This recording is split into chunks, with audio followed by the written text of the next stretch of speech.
All right, so let's go jumping ahead to this week's TV programming in pro wrestling. So let's start off with Monday Night Raw. Richard, so what were some of your main takeaways? So just FYI for everyone listening right now, we're not going to go full on blown match by match breakdown, recap, all stuff. Listen, if you're listening to us, you most likely watched the episode of Raw as well. I know it's tough, a full 3 hours of that show. With that being said, we're not going to go break down every single match by match segment, all that stuff. We won't torture you. Yeah, so we're going to focus just some of our key takeaways from that night. And Richard, what was kind of one of the main things you took away from this episode of Raw? Right off the bat, the show started out hot with Randy Orton and comparing himself to The Rock and Austin and challenging their accolades to his accolades. Oh, yeah. He's just been so good since Edge came back. Yeah. I mean, with the Edge storyline, after the Edge storyline, he's just this nasty heel, and I love it. Yeah, and that's the thing is, so as you just said, Randy Orton came out, cut an amazing promo. And I mean, some of it was facts. I mean, it's true. I mean, he really put himself Rock was over. only there for 5 years on a consistent basis. Yeah. Austin was there for 7. Randy's been there for 20 almost. Did he come in 2000? I mean, 2002. But he was 2002. But he's probably Ohio Valley Wrestling in the early 2000s. Yeah, so 2000, 2001. It's coming up on a full 2 decades. So based on that alone, I remember his debut in 2002, and also and the number of title wins, and I mean, I think at the end of the day, when Randy Orton eventually does retire, I'm sure there's some maybe younger fans who might actually put Randy Orton on their Mount Rushmore of pro wrestling. Absolutely. That could be a great debate down the road for us as far as, that age-old question of Mount Rushmore. I think part of that, though, is he's saying in WWE, because, Austin had WCW and World Class and ECW, and so he went around the horn. USWA, The Rock did that as well. And, Flex Cavana. Yeah. But I mean, in terms of star power, that's a different conversation. Exactly. So some would say the it factor. Yeah. But no, I really love this promo here. And I mean, that was the thing they were teasing for this week's episode of Raw, was like Randy Orton's going to tell who's his next challenger, who's he going to go after next. Well, and you've been saying it for weeks, that you thought Randy Orton was going to be the guy, and you got your wish. Yes. Well, part of me was, okay, so here's my thing, was I was kind of hoping that he would come out, cut this promo, say everything that he said, but at the very end, instead of saying he challenges Drew McIntyre for a title match at SummerSlam and that he wants that title, I was kind of hoping he was going to say something like, I'm not going to tell you right away who I want to challenge. Like, keep it a secret. Or he's like, as a heel, he's like, swerve. I'm not going to tell you. I might tell you by the end of the night. Because the thing is, my takeaway was when he said, I challenged Drew McIntyre and I want the WWE Championship. And when I want something, I go after it. Blah, blah, blah. And so it kind of, for me, it was like, okay, as I'm watching the rest of the episode of Raw, we knew the main event was going to be Drew McIntyre versus Dolph. So in the back of my head, I'm like, okay, it's obvious Randy Orton's going to come out at some point to just start up their program with one another. So I kind of was hoping he did not reveal he wanted Drew at the beginning, just to keep more of a mystery. And then at the very end, do an RKO on Drew McIntyre. And therefore, that's his way of officially announcing he wants to go after Drew McIntyre for the WWE Championship. But nonetheless, still an amazing promo. That's just like nitpicking at that. But nonetheless, it was an amazing promo. I'm super excited.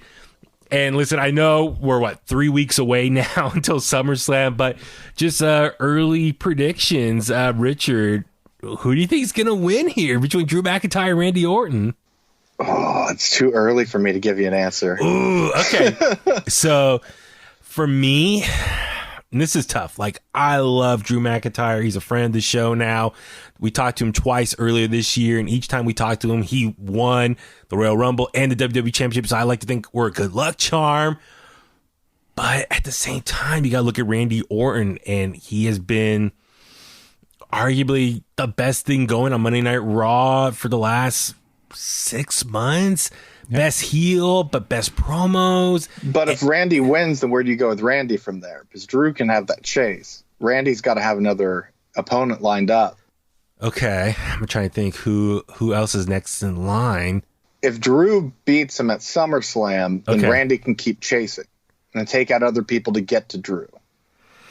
Okay, so here's what I was thinking was, okay, if Randy Orton wins, becomes WWE champion, and then goes on a tear as WWE champion, Drew can go on the chase again. I don't know. Hopefully, maybe next Royal Rumble, there's a crowd there. I don't know if necessarily you want Drew maybe to win that again. I think what might be better, maybe Drew can win like the Elimination Chamber and then challenge Randy Orton if he's still champion by then for a rematch at WrestleMania next year. So it could be Randy versus Drew for the WWE Championship, and then Drew can win it at that WrestleMania and finally get his moment in front of a big, large crowd with people there. But that's just obviously fantasy booking, and fingers crossed that COVID-19 is much more under control by then. Wear your mask, people. Little PSA reminder. Yep. But you're right. You do bring up a good point, Richard, as far as, okay, if Randy does win the championship, what do you do now after that? Yeah, because that's the same problem that you have when you have Brock Lesnar be the champion. Because you can't just have Brock face everyone. You got to have the best and the more elite guys face for the world championship. So, can you have Brock? I mean, they're not. No, I don't think Brock can't with his diverticulitis. Okay.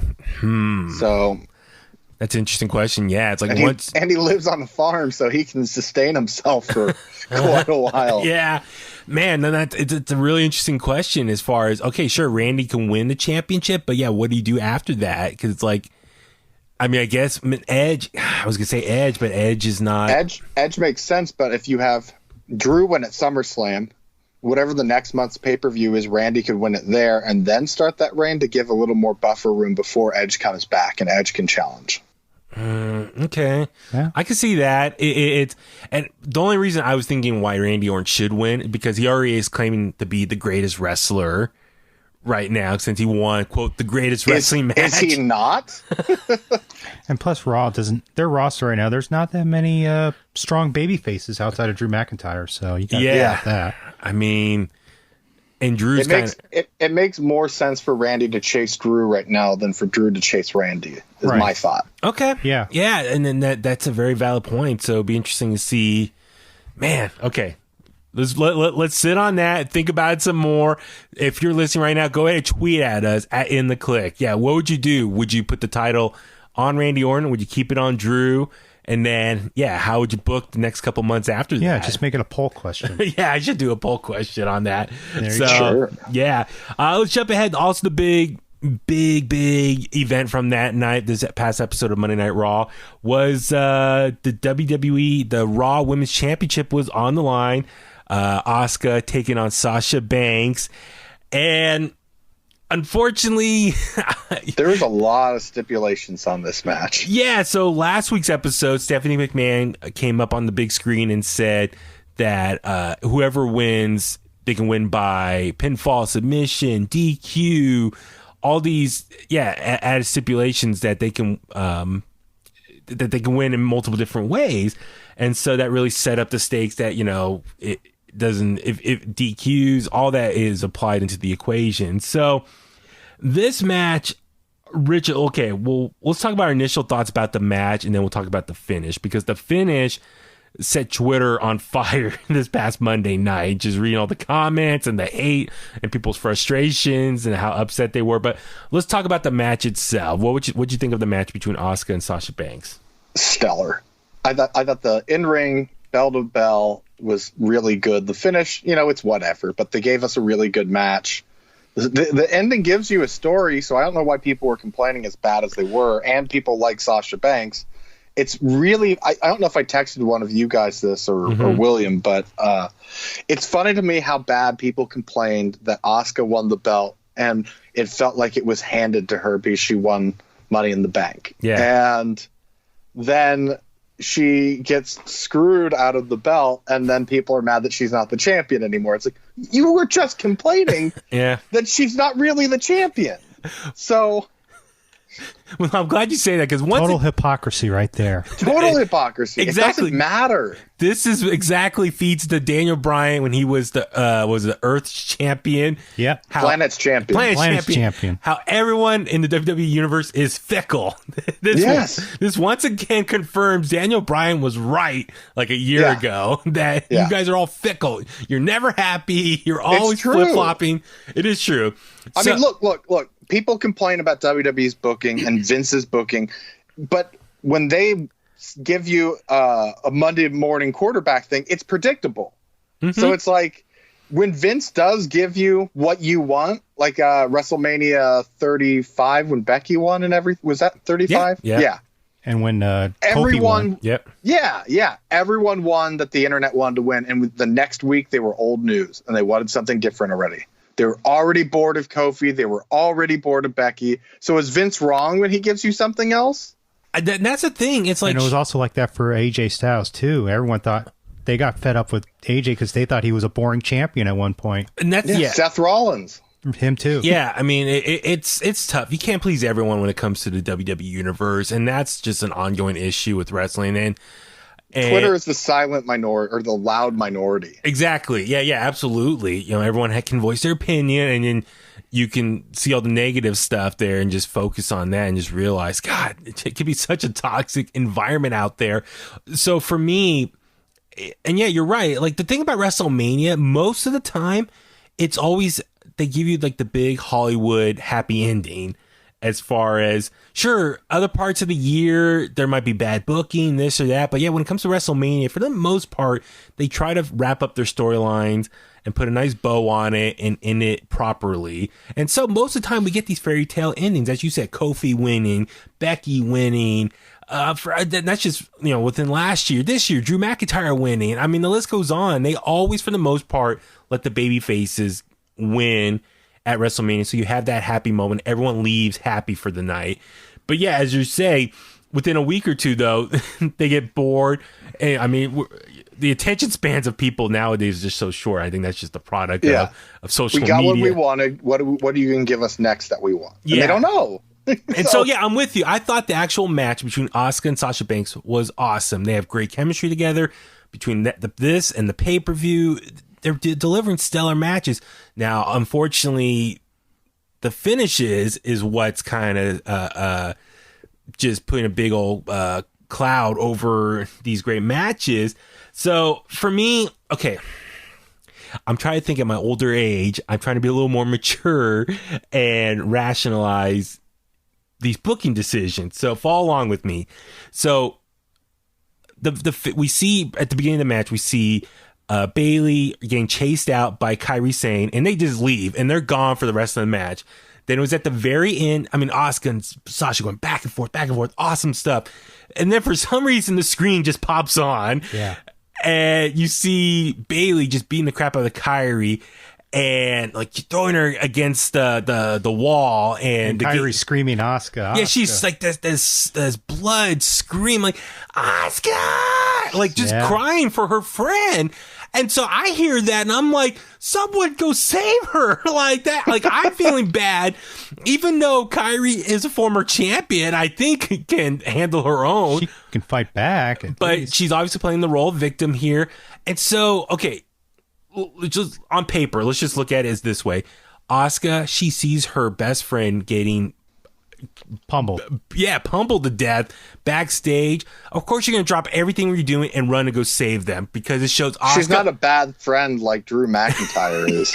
There you go. That's what I'm saying. Asuka shows she has a heart. She has compassion, and she wants to help people. Like, at the end of the day, there's bigger issues than maybe a world title, like someone's livelihood. So and she's a baby face. Exactly. So she's got to do the right thing. Exactly. Right. It's like a superhero.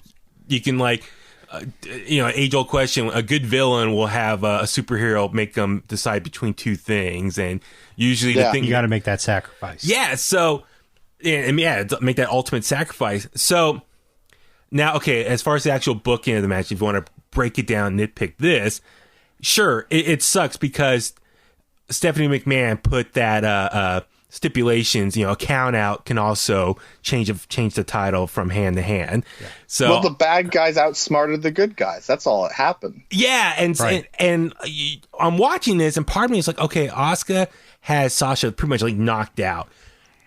Like, I would have thought, what would it take just for an extra 3 seconds, get the count, get the pinfall, and then run and go save your friend? That was my only thing. I'm kind of watching this, and I'm like, she keeps but that's because of what you just said. Because, like, then is she really a good guy if she still was looking to win the match? She shows that she's a good guy because she sacrificed winning a title to go save her buddy. Exactly.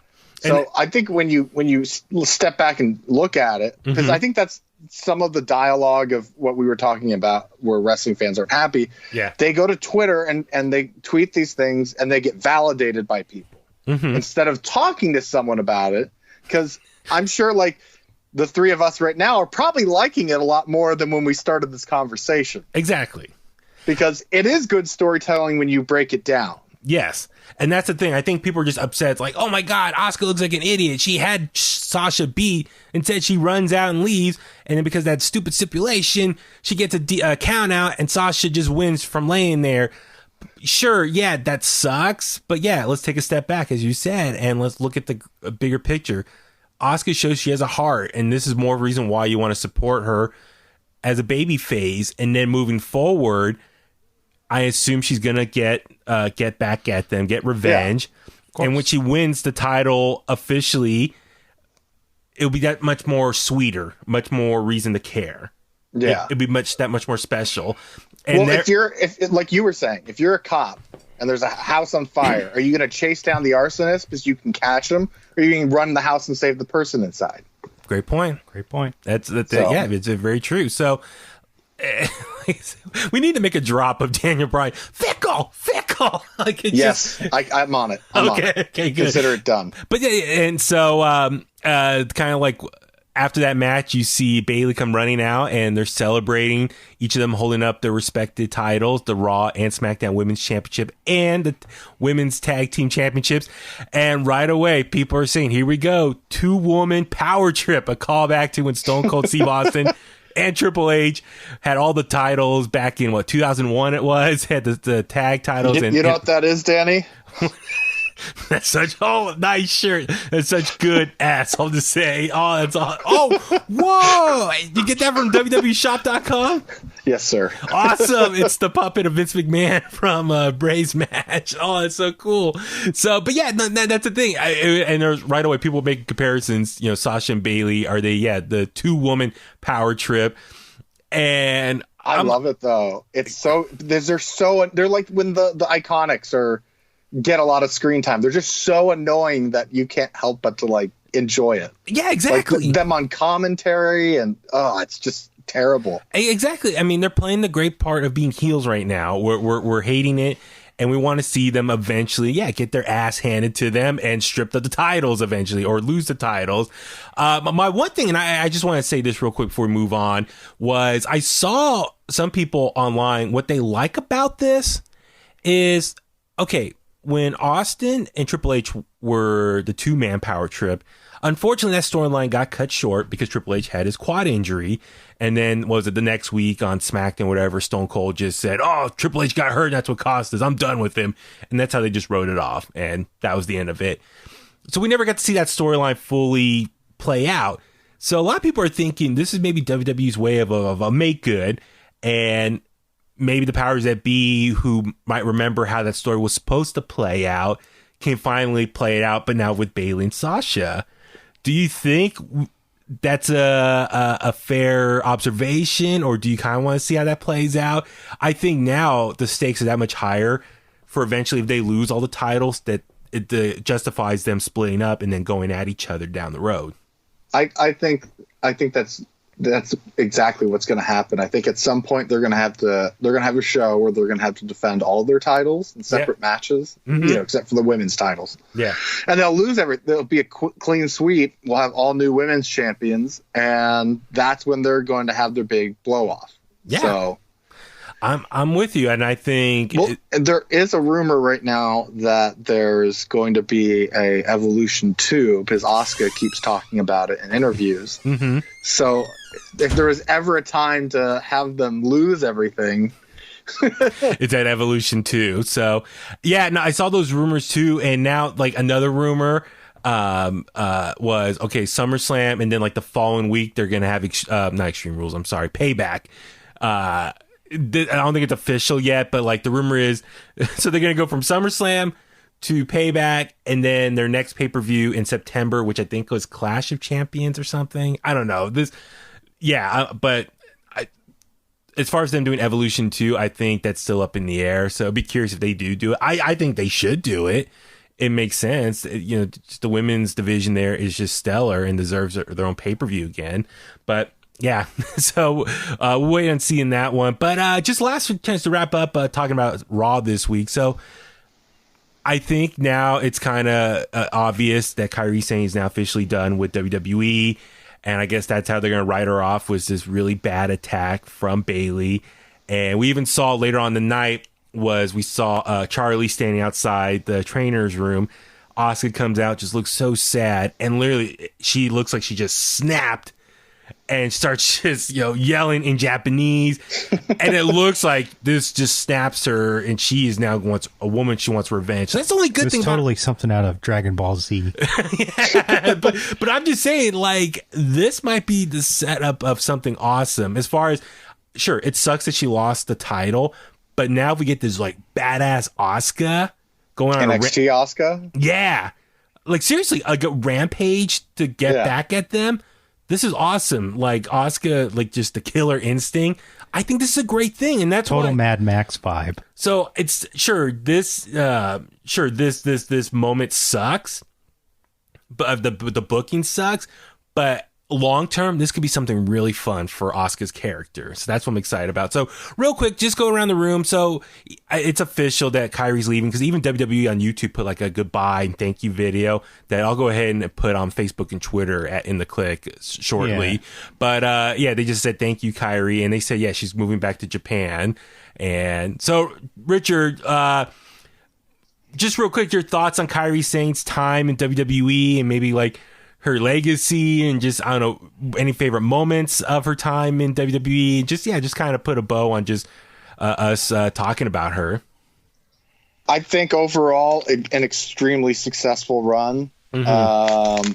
I think that her main roster run wasn't, it left a little to the imagination, but it wasn't terrible. Mm-hmm. And in terms of moments, I would go way back to the first Mae Young Classic. And she did some move where she jumped out of the ring onto someone and went face first into the ramp. Oh my God. And she had this nasty mark on her face. And then she got up and won the match. And after that, I was sold on her. Okay. She's legit. Yeah. Tommy, how about you? Just what your thoughts on Kairi Sane? Look, I think she had a tremendous run in NXT. Mm-hmm. She's one of the few women wrestlers to defeat Shayna Baszler to win the NXT Women's title. Yeah. I just thought she was just a fun-loving babyface in NXT, and I felt her run on the main roster was very underutilized. Yep, and that's very true. Yeah, just kind of go off what you guys are saying. Yeah, her time in NXT was amazing, just as the Pirate Princess. And I mean, start off obviously that winning the Mae Young Classic, and then when she came over to NXT and just doing the whole Pirate Princess gimmick. I mean, I just love her theme song. That just put me in such a good mood. Her coming out, and ahoy, having the big wheel, the wooden wheel, and the treasures chest.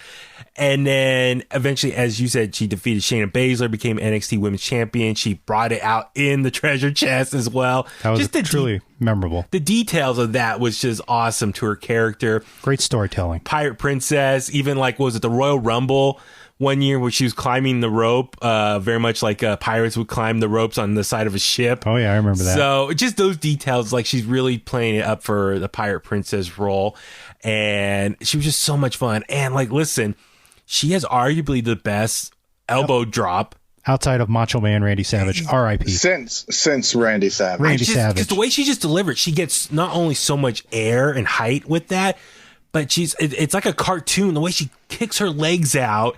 Yeah. And she kicks her legs out, and the elbow just, bam, lands on the opponent's face. It's just how smooth it looked. It looked just so awesome. So very effortless. To me, I always equated that elbow drop to, like, I would buy a ticket to see that. Yeah. Mm-hmm. So did we get to see that in person when NXT was in San Jose? I think we got to see her do it in person. Yeah, we've seen her wrestle. Yeah. So I got some great pictures of her during that match. Yeah, so just her delivery of the elbow drop, it was just it's such a beautiful thing. But yeah, I'm with you. Unfortunately, I think her time on the main roster was a little underutilized, but she became more of like Asuka's sidekick. Yeah, they did win the tag titles. It became the Kabuki Warriors. They were a little heelish for a while, but didn't really work, and they came back baby faces again. I liked all of it. Yeah, it was just so much fun. And so thank you, Kairi Sane, and I hope goes back to Japan and just lives a very happy life over there with her husband and family. But never say never about her. She could have a run back in Japan, in the Joshi division. Yeah, so. It'll be interesting to see what her future is. Yeah. Well, and you got to look at it from her perspective too. Is that she speaks English, but probably is not extremely fluent in it. Mm-hmm. We're in a quarantine. Right. Her husband's in Japan, so she's here alone. Yeah. So go be with your family. When this is all over, it sounds like the door is open for her if she wants to come back. And that's the thing. I think WWE, to their credit, they're really being respectful of this and released that video on YouTube and making it very public that she is leaving. Her contract ran up. And I respect that they're treating her with such respect. So I wish they would do that more often with other people. But I guess they're doing all this so that way they're all ending, parting way on good terms. So therefore, it leaves the door open that, for Kairi Sane, if she does get the itch to come back to WWE, the door is open. They would love to have her back. So thank you, Kairi Sane. I'll post that video on Facebook and Twitter. Oh, it's so emotional because Asuka said before you came to Raw or to the main roster, she felt so lonely. And then when Kairi Sane showed up, Asuka had like a friend. So I was like, oh man, I want to be Asuka's friend. I want to be there for her. My one little thing before I forget is I was hoping at one point that we would get a triple team of Asuka, Io Shirai, and Kairi Sane. And maybe like they were calling, some people wanted to be with the Flying Pirates or the new version of the Jumping Bomb Angels. Yeah, or no, with the Flying Pirates or Pirate Princesses or Sky Pirates. Excuse me, that's Sky Pirates. Pirates. Well, they did that in NXT with Kairi and Io. And it was awesome. Yeah, I like that. So anyway, that's where I was kind of hoping eventually we get like a stable of the three of them. But who knows? Maybe down the road. I don't know. Never say never.